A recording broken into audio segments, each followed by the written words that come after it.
I can look at that button sitting there going, Yeah. Yeah.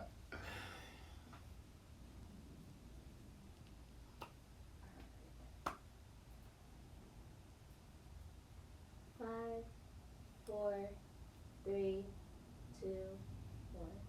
What's happening? What's happening? And welcome to the 2OGs Smoking Weed Coffee on Blunt Morning Show, Thursday edition. It's your boy Bud Margins. Mr. Good Kush 89. Love smoke, baby. So yeah, you guys, it's been our first week of taping, and man, it's been great. Um, we want to shout out to Elements Media Network. Shout outs to Elements Media TV. And appreciate this. Mm-hmm. So today what we want to talk about is weed, right?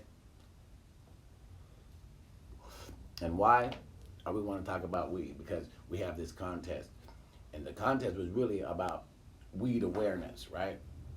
And it was about how much this plant was going to weigh when it was done, right? So I clipped her all down. And now I'll just, while we talk, I will clip Lulu off and we will figure out how much Lulu weighs today and see if there's any winners of this contest. But the reason why I started this was because I wanted people to be aware of the lucrative business that weed is, right? That it is. People done went to prison over this, and now the government is making money. It's making so much money now that even the Democrats are trying to run on the weed ticket. Right. And they're trying to, this about to be federally legal, man. It's making too much money. It's making so much money, that it's now going from prison to profits, But they just send your ass to prison over it. Now they is making more money than they would from sending you to prison. Because that was a business too, right? It was a business. They made money every time they sent you to prison over some weed, right? Courts, because you had to pay fines and all that kind of shit. I'm going to give you a visual on that. So when you go to prison, a person goes to prison over a crime, or let's say we're talking about weed. So these guys are going to prison over weed. It costs $5,000 a year to house an inmate. The prisons, and that's why private prisons in the South were such big businesses. The prisons collect $35,000 a year off of the inmate from the state. So the tax dollar, you know what I'm saying? So that was big business. Lock a guy up, only pay $5,000 to house him and feed him and clothe him, but the state's gonna give me $35,000 for him. $30,000 profit. Come on, man. Give you the least amount of food as possible, the worst food as possible, over some weed, right? And now what are they doing? Now the states are making $1 billion tax revenue base off of it, right? And now the federal government is getting ready to get involved in it. Mm-hmm. Because they want that tax money too, right? They want all the money. That's why they want to kill the dollar. That's why they want everything to be on a card or on a chip. You know what I'm saying? So you can't even go and say, hey, man, you paint my house for you. You know what I'm saying? I'll give you $300. Now the government going to want to know about that $300. You know what I'm saying? It wouldn't be $300 to paint a house, but I'm just saying, They want to take everything, man. They want to control everything you make like slaves, man. Like they know there's no money to be made on the street, basically, is how they want it. Well, right now, though, it's still a cash business because, banks are really supposed to be taking your money, right? And so it's a cash business. Every time you go to a marijuana store, you got to have cash. They ain't taking no credit cards. Exactly. Right? So until the feds get involved, that money part is going to still be around because they making money. The states are making so much freaking money. It's just incredible, And just think about how many people are still locked up over marijuana. Come on. And that's another reason why the feds, that's so what? That's a good problem to have. Handle it. You know what I'm saying? We don't care. They want to drag their feet because that means you got to let a lot of black people out, a lot of black men. Yeah. Literally. How many people are still locked up over marijuana? Because I know that, like in places like North Carolina and places like that, they'll still fuck a motherfucker up over some marijuana. Right. You know what I'm saying? fuck a motherfucker up over this. We sitting here smoking it and all this kind of shit, you know, Freemason it and shit. I mean, we just smoke this shit, right? And So much we, smoking. we eat it, we smoke it, you know, we just, you know, we take pills of it, we turn it into candy. I mean, it's ridiculous. And people are still going to prison over this, Still. you know? And so, you know, like, it's a, how many billions do you think this business is worth? 100 billion? 200 billion? Not yet, but we are in the low billions. We're probably, marijuana game is probably like a $2-3 billion industry right now between the states that have it legalized. Well, Washington State makes over $1 billion in taxes a year off of it. See, there you go. And so that's just the taxes. That's just the taxes. So you know that what are it's we got to be talking about 10 $5-6 billion We're in talking about- Washington State alone. And yes, okay, so then nationwide, yeah, we're talking about a $30 billion, $50 billion business probably. Like California might be 50 billion. Alone, huh? Yeah, you know, there's like See, I'm lowballing the figures. You know what I mean? I'm lowballing. 27 million people in California. Right. There's a few million here, right? And you know, this is Washington What are we State. doing? What are we doing? 5-6 billion a year in taxes? No, and we're doing about 1.5 billion in taxes. $1.5 billion off So of about marijuana and 5-6 taxes so it's about $5 or $6 billion in revenue in revenue. Okay. that's being Yeah, created. yeah. If that's the case here in Washington, I mean, I have to look at the numbers, but if that's the case here, then I'm willing to bet, yeah, California is probably somewhere upwards of, you know, $15 billion a year. Then, You know what and I'm then you got saying? Chicago, who just got into it, but man, you know they skyrocketed up. Right. And there's like 22 different states that are Right. dealing with this. I know Colorado is making a killing too. Woo, shit. Now, Colorado's Colorado, doing really well. They're doing way better. They're doing better. I mean, shit. But you know, their citizens get tax money from. They get dividends from that every year from their marijuana, which is what we should be doing here in Right. Washington State. We, as the citizens, we should be getting some of that money, right? Right. So why aren't we getting some of that money? But Colorado is, right? Right. So each state is different, you know what I'm saying? And that's probably why the feds probably should get into it to normalize it across the board so that everything's the same. Because I really think it should be. I mean, you know, it's generating a lot of taxes. Yeah. So if, you know, people should be able to make a little bit of money off of it, you know, especially like around here because they force us to pay for like the stadiums and shit, right?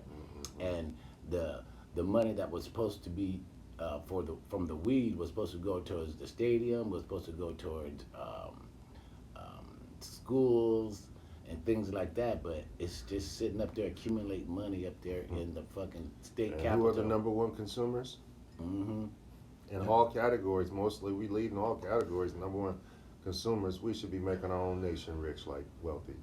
Well, you know, it was pretty hard to make ourselves wealthy when, especially in the marijuana industry, when they were fighting to They make sure locked- that we couldn't Couldn't get be into in it, yeah, you know, like we said, the percentages in were. the legal part of We the went down industry. there, you know, to the LCB, to Olympia, and you know, we got the official printout.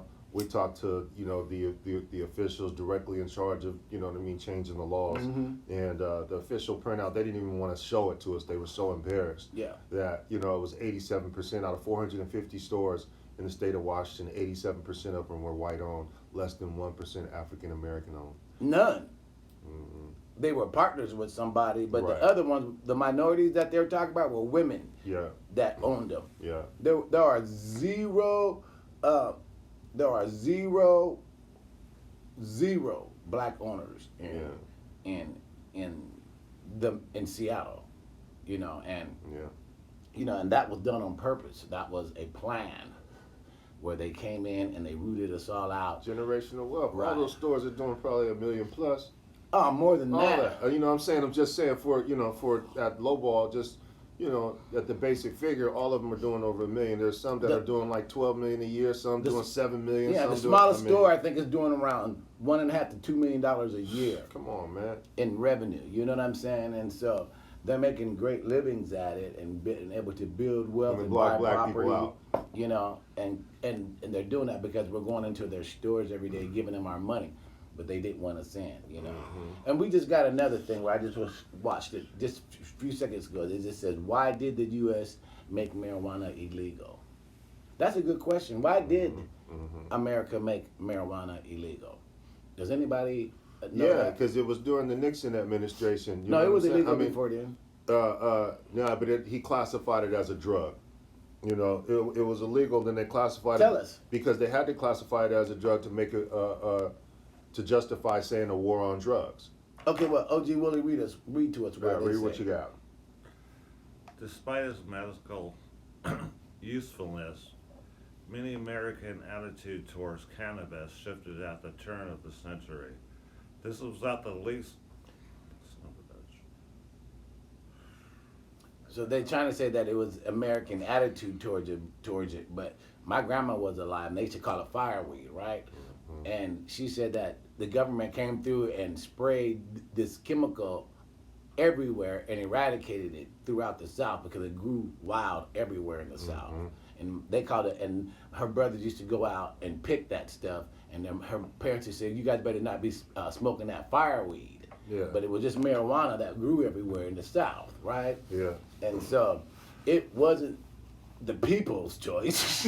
Of course not. It was the system's choice, the government's choice, because marijuana has healing ailments to it. Okay, it's technically it's an herb. So, and you got to realize these pharmaceutical companies. Think about the movies that you see about the dope dealers and the guys that are cocaine dealers and how ruthless it is, right, over these keys. You know, you got my keys, my money. Oh, you stole 500 keys from me. Well, now talk about the marijuana industry, something that can actually heal people and help people as far as cancer and AIDS and, cancer is concerned.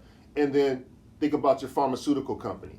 That's the biggest drug kingpin in the world. You know what I mean? They are ready to eradicate. They have all these different devices at their disposal. Such as the police department, things of that nature, the judicial system. And so that was the main reason why that they put it and classified it as a drug and made it illegal, because otherwise, how would some of these pharmaceutical that people are finding out now, stopping taking pills and using CBDs now? You know what I mean? That's hurting the pharmaceutical business. You see what I'm saying? So in order for the only reason why the government is on it, because they're finding a way to capitalize off it, of course, off the tax dollars. Always taxing. Like somebody say, man, I'm gonna tax that ass. You know what I'm saying? Like they're always taxing. You know what I'm saying? Yeah. So that was the reason why the marijuana was made illegal, because of this pharmaceutical industry that we have that right now is even pushing vaccines. And you know how they made it illegal? They made this movie, and it's called Birth of a Nation, right? Mm-hmm. And they took these white dudes and they painted them in all black face, right? And then they had them smoking weed, and then after they smoked the weed, they went out and they was supposedly had raped a bunch of white women and was going around burning and killing white folks and stuff like that after they smoked the weed, right? They made a movie like that. It's called Birth of a Nation, and then it literally in real life made white folks go around lynching black folks in fear of that because of that movie, right? Okay. And that gave them the power to be able to get the public behind them to make marijuana illegal. Okay, Yeah. so we're back on the line here. Sorry about that interruption. Why the United States made marijuana illegal? Fear of Mexican immigrants led to the criminalization of marijuana. Now, I just want to go down here to this part Wait, right did it here. say the year?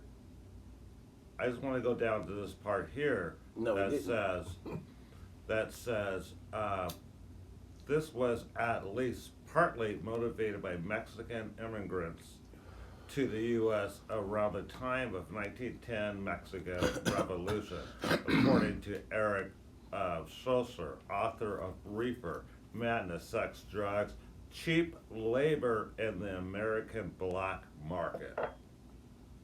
Well, again, they're basing it on the economics of minorities, Mexicans and black people, right?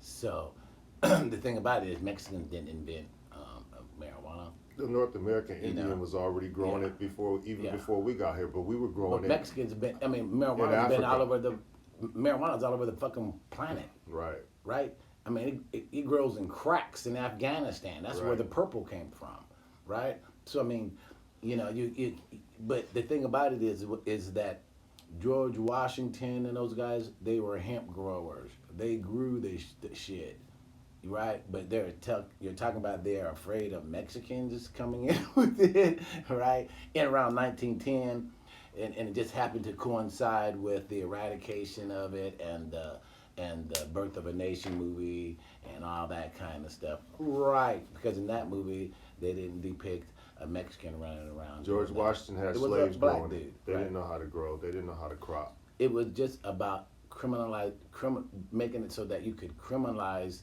put people in prison. Right. It was those black policies that they started coming up with to put black people in prison. And then once they eradicated it and took it away, then what they did was then they basically brought it back in so they could arrest you for it, because Right. who was growing it? I mean, if they eradicate it and it's gone, well, who's growing it then, right? And how are the people getting it, right? So, I mean, look, it's a game that to make money, right? So if they eradicate it, then they can't put you in prison over it because it ain't around. Right. But somehow you getting it. It's against the law, but you getting it, right? It's the same thing, but it's legal. Alcohol, right? They'll arrest your ass if you drunk, but yet they put a liquor store on every corner and a bar on the other corner, right? Right. So, but then they will arrest you for using it. Well, here's the thing. Even with drugs, with cocaine, we don't own any boats and ships boats and or any shipyards. You know what I'm saying? Or any airplanes. ports or anything like that. You know what I'm saying? That's Who's bringing that in from Colombia? Come on, man. That's the government who owns that, with the National Coast Guards and the you know what I'm saying, and the Navy that defends our borders and stuff. And that stuff is able to get in here. You know what I'm saying? They allow it to get in here. And we've seen countless movies that have depicted the truth of how the feds brought that shit in here and did all that shit, and yet we still have faith in they the get their system. money off top, right, to get it bought in here. Yo, the country will pay them X amount of dollars here to the right people. Yet they just feeding us alcohol like it.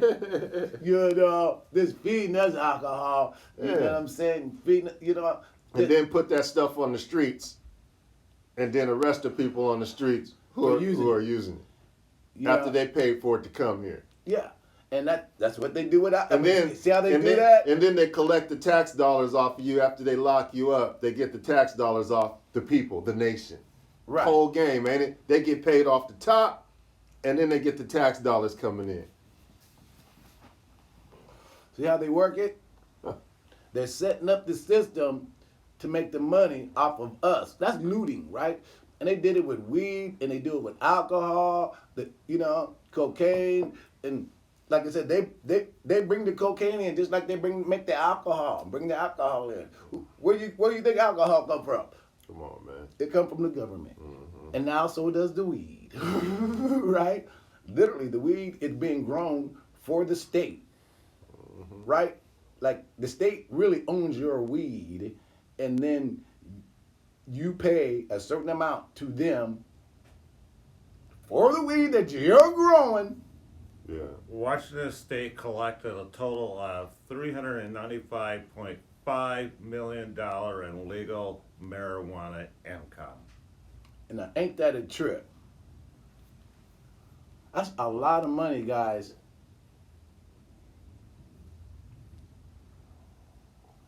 And we heard it was a little bit more than that. Yeah, the numbers are self-explanatory, though. Yeah, I mean, the numbers are still out there, but we heard it was $1.something billion.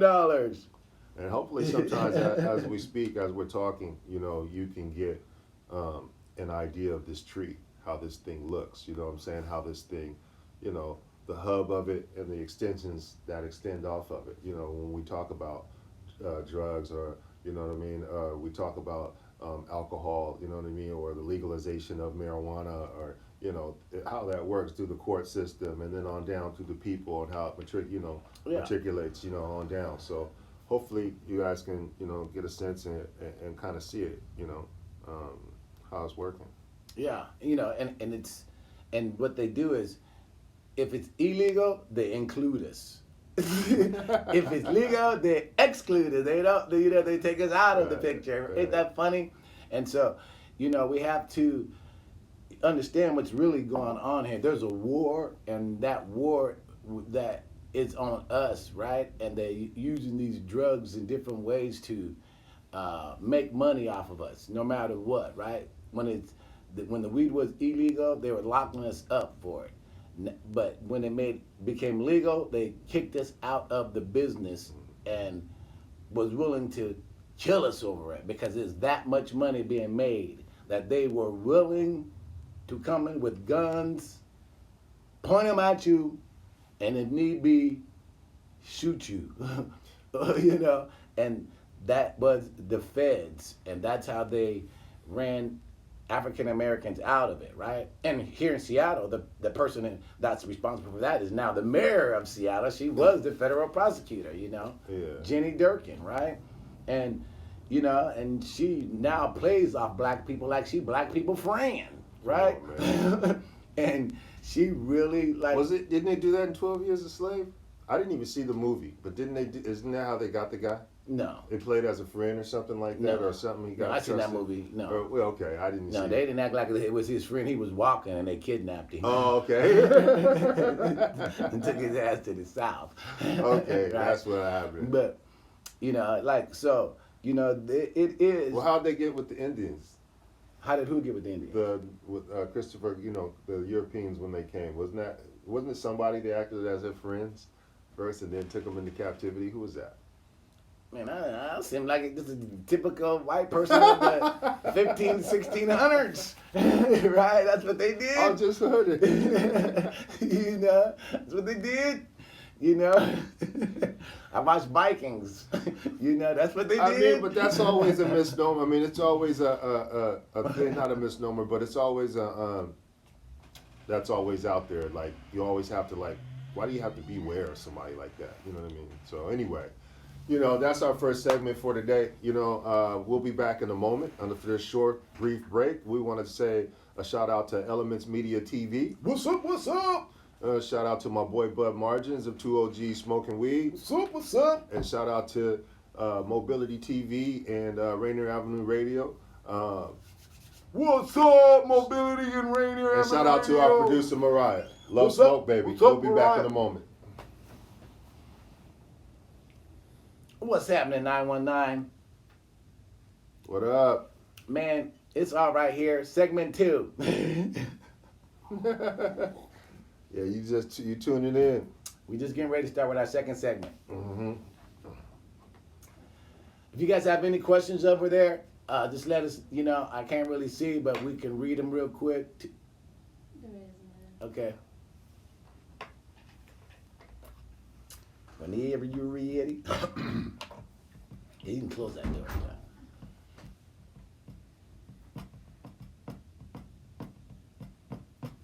$395 million Washington State makes off of marijuana.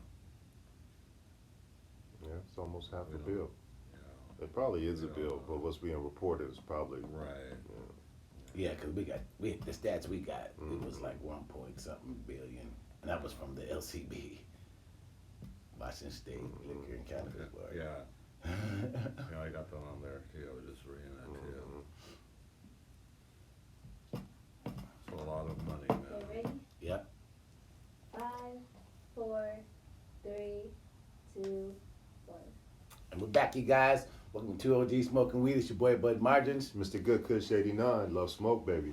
Okay, so we were talking about weed and alcohol, and you know how, you know, the government now is involved in both of them, and how they lock people up for both of them.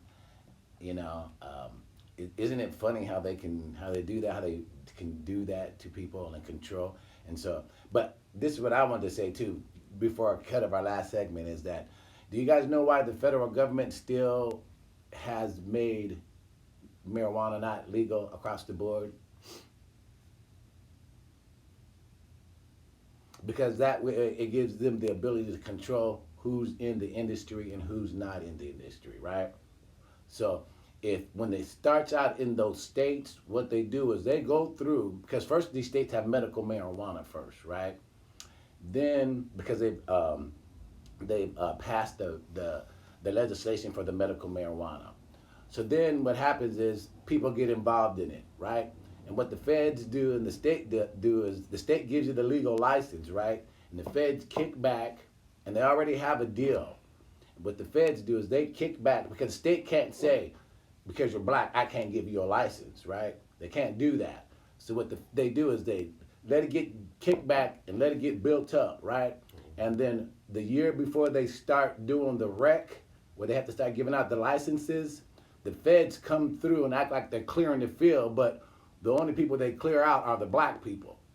But they go, oh yeah, we're clearing out the marijuana field, but all they do is clear out the black people because they let all the other white folks stay and get those licenses. While they do is hit the black people with like either jail time, but they give them a felony so that they can't legally at that time they can now you can get them, but when you first start before they pass that law in your state, you can't get it, and they don't pass that law until after they give the licenses out. And then they come back and pass that law and go, oh yeah, we shouldn't have done that, right? But you're already behind the game, right?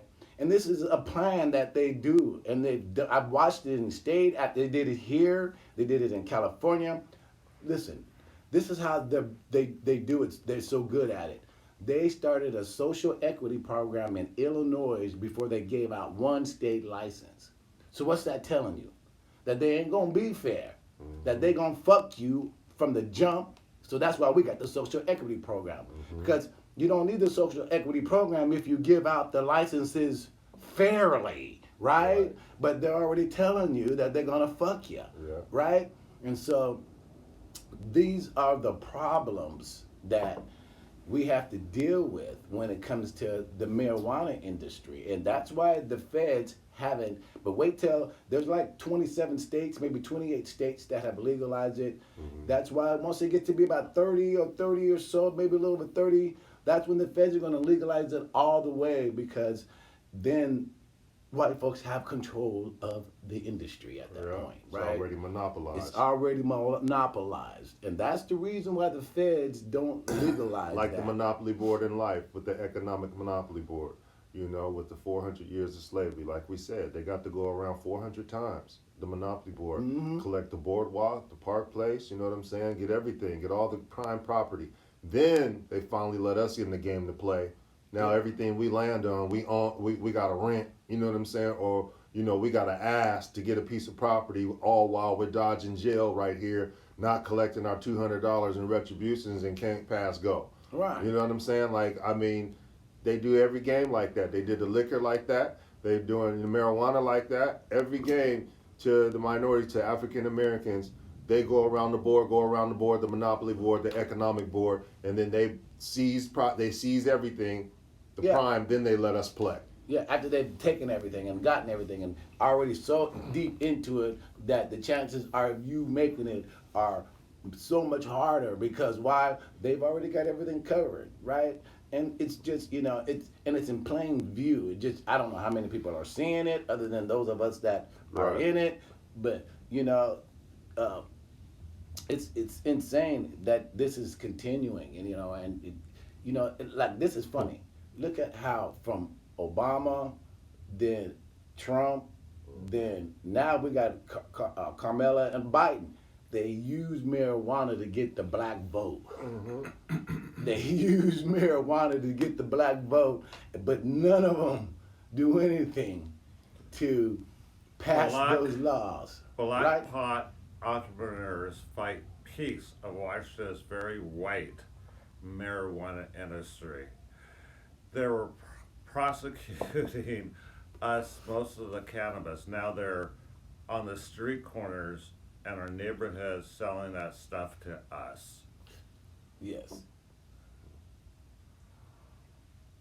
Huh. Sounds like a quote I made. Right? Such a dirty game, such a crooked game. It's a dirty, crooked game, right? And, you know, like, I had a liquor license, you know, and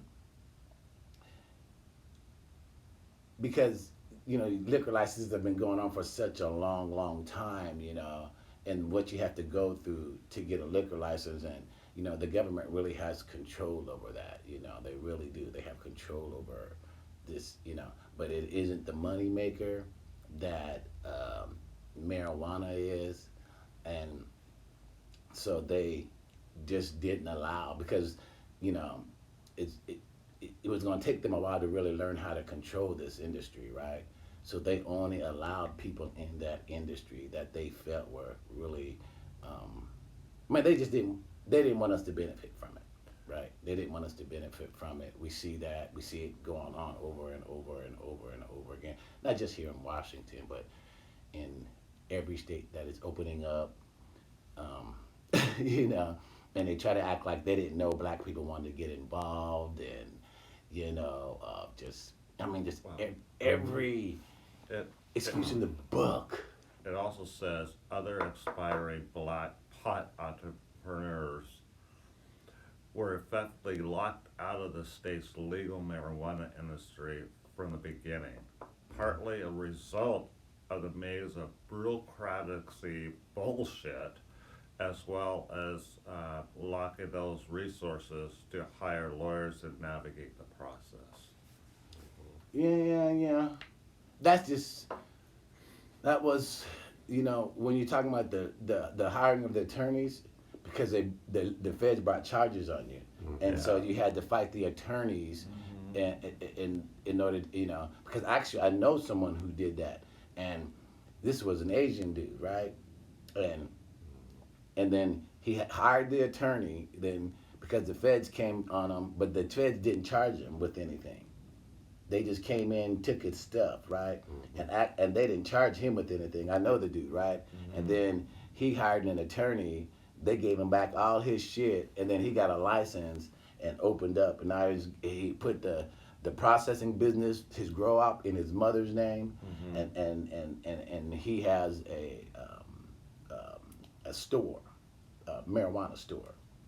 This is Asian dude I know, and so it's. They didn't really, when they make that statement, but for black people it was different. They charged you with a crime. That's what it's saying right here. Yeah, they charged you with a crime, so it was totally different, and they literally locked you out. So part of that statement is true, part of it isn't true. But it's just, it's a crying shame that in today's day and age that the government, which like I said, the head of the snake, that's the feds, that's where it all starts, is still doing that, and people are still fighting, at the state level and at the local levels, when really you have to cut the head of the snake, and that's the feds, because they're in control of it, because you still got to remember that those are civil rights violations and things like that. And again, I've said this before, but it's against the law to call a black person the N-word. It is a federal crime. And how many people do you see the feds arresting? You can go on Facebook and arrest 10,000 white folks a day for saying the N-word to a black person. And you never see one. YouTube too, and the comments and all that You stuff. can't see one. You know what? This is how bad the feds are, right? Like, this whole entire thing with this Breonna case, right? Michael Vick's dog got more of a punishment. Got more justice than Breonna Taylor. Right. I'm talking about them pit bulls that got more justice, because Mike Vick went to jail for 2 years over that. Now come on, y'all. You know what I'm saying? That's what everybody started going dog crazy. And Now they're the trying dog to fetish make started us. happening around the country. They're putting Everybody us has a lower than the dog. damn dogs. They're putting us lower than the dogs, And I'm gonna go back to the weed, right? Because I don't want to get into that subject, but kind of led me into that. But this weed war is for real, and we got to get into this industry, and we got to get into the fight, really, on all fronts, But this weed stuff right here, if you're like in a state where it's legal, Get involved. If you're in a state where it's trying to become illegal, get involved. If it's not, and you want to be a part of it, in a state, all it takes is one person to get a petition started and get rolling, and get people to sign it. All it takes is one, All it takes right? is one. That's all. And so the key is to really, for us as black people, to, kick those doors down now. I got a meeting on Monday and Tuesday with the LCB, right? And I'm gonna give them a piece of my mind. And anybody can be there, so anybody that wants to be there, especially if you're a person of color and you're interested in getting involved and you want your voice heard, and they've heard me before, right? They've heard me before.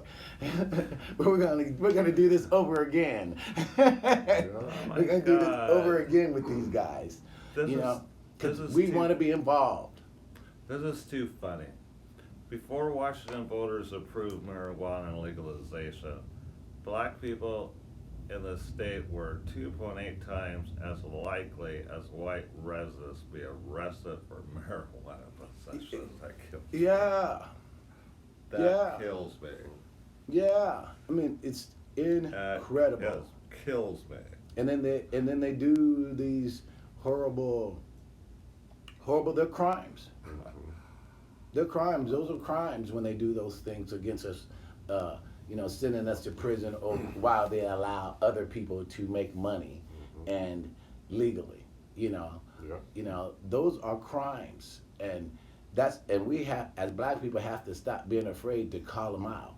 Do you think because of the federal government, I can't, because, black people seem to be afraid of the federal government for some reason. I don't know why. It's about paperwork, getting that paperwork done. It's about filing paperwork. Well, it also comes down to group economics, right? Definitely that. If we had groups of people and we were all backing each other, because that's the thing about it in that marijuana industry. If all the black people would have stayed together and fought, but they didn't. They all ran. Took off. Everybody scattered, right? Because they were like threatening. They didn't threaten me, but in the paper, when they slandered the fuck out of me when I was in the industry, they were saying, he's facing 40 years. Never once was I facing 40 years, right? But they put that in there to scare black people. That's a suit in itself, man. Right? To scare black people, right? And the fact that the fact that they intervened in my business while they let 3,000 other people continue that were white is also a civil rights violation, right? Yeah. And so, but the thing about it is that because it's illegal federally, that's the law they use, even though the state gave me a legal license. But where the problem came in is where the state and the feds worked together to kick us out, right? Because if the state didn't give me a license, I wouldn't have been in the business, right? So what they did was they worked with because the feds didn't want black people in it. The feds didn't want the black people in there, right?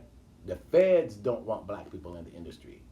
And they're the ones that are going through enforcing these state law, forcing these and taking away your 10th Amendment rights and enforcing the federal law, saying that the fed law supersedes the state law, right? And really, it doesn't. You have this 10th Amendment right that when you have a contract with the state, that the feds cannot intervene. Okay. It's your 10th Amendment right?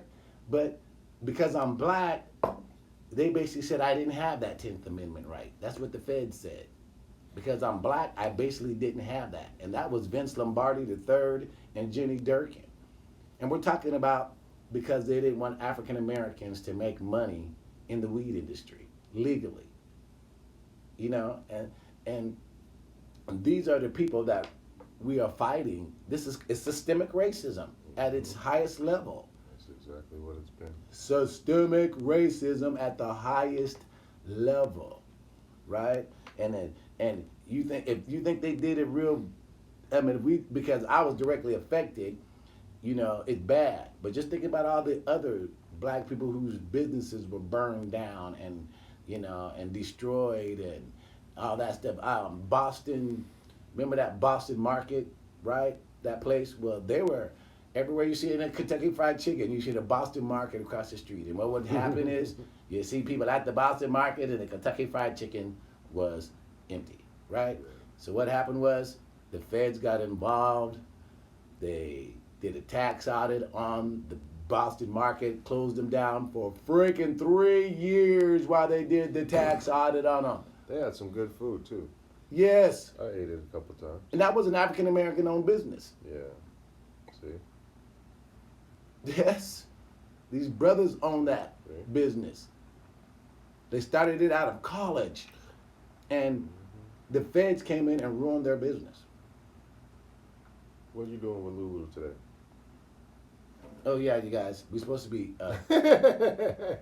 Shout out to Elements Media TV. Love Smoke, Elements Media TV.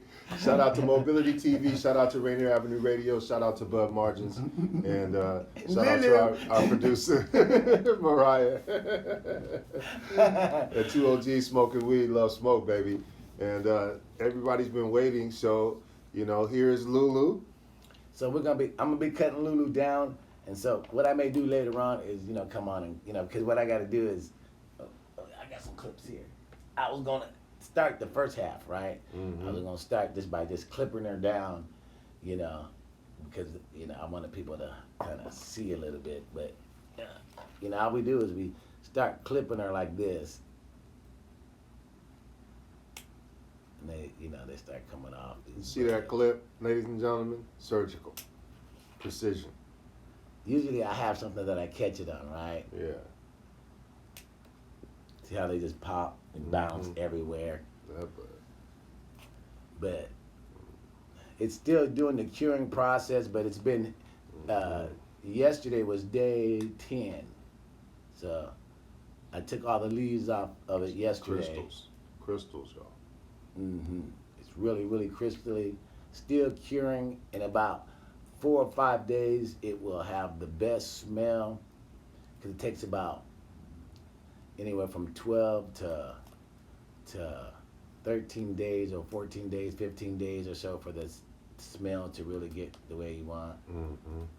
But yeah, so this is what we're gonna do. And then once we get done, I get done taking all of her down like this, then what I'll do is I'll put her in the jar like this.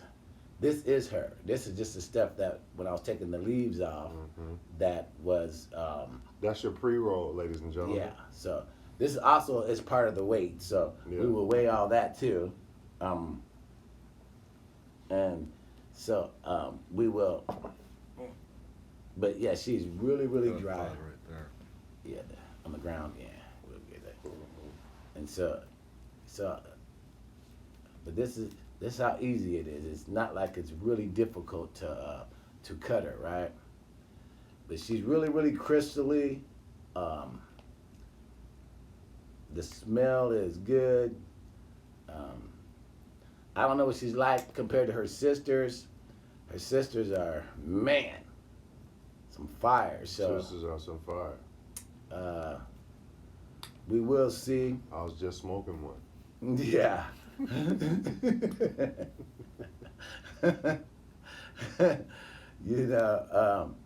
Man, I don't know. Somebody might be pretty close. Somebody might be pretty close. She looks like she's probably, again, she was the small one, and there was like something wrong with her, and so she looks like she's gonna be maybe, if I'm lucky, 2 ounces. But we will see. We will see who wins, or if there is a winner. Hopefully there is a winner. But there, anybody that guessed over 2.5 ounces, you're done. But we will see for sure, because I don't know how much that she weighs, right? I just don't know how much she weighs yet. So we will see. I got a scale right there, and we will see. Hopefully by the time. Look at some of y'all out there counting right now, looking at the like, oh, I know, oh, that's such and such. That's. Well, hopefully we still have time to finish cutting her and put her on the scale by the time our time runs out. So, Right there. yeah. So anybody that's interested in, getting in the marijuana industry in Seattle, there's a meeting on Monday or Tuesday. If you want to be involved, let me know and I'll send you the Zoom link, and you can come on in. You want to pre-register so that you can get in, and then you can speak and let them know who you are, and whatever. If you got something to say it. If you don't, you can just sit back and listen, right? Mm-hmm. So, but just your presence, if you're African American or a person of color, just your presence alone would be appreciated, because we want them to know that there are people out here that are interested, and that it's, because they try to act like, oh, black people aren't interested in making money. That's what they're acting like. Right. So, they know this black person does though. But we want a large representation, as large as possible, so that we can, so that every license can go to where it's supposed to go to, and like not try to give it to qualified white women as minorities for the social program to also get it because they've already got them, right? But I kind of think that's how they're kind of gonna try to do some of them. So we have to kind of watch them on that stuff too. So, I'm doing pretty good though on this cutting here. So. Huh? You went over. Oh, we're done? Mm-hmm. Okay, you guys. You did that. Okay, you guys. We're gonna be done shooting, and shout out to our guys, Elements Media Network, and peace. Put you guys on Love Facebook. Smoke, baby. I'll keep cutting. Oh. Yeah. Okay, so there's also once a month at the Skyway Library, there's a Black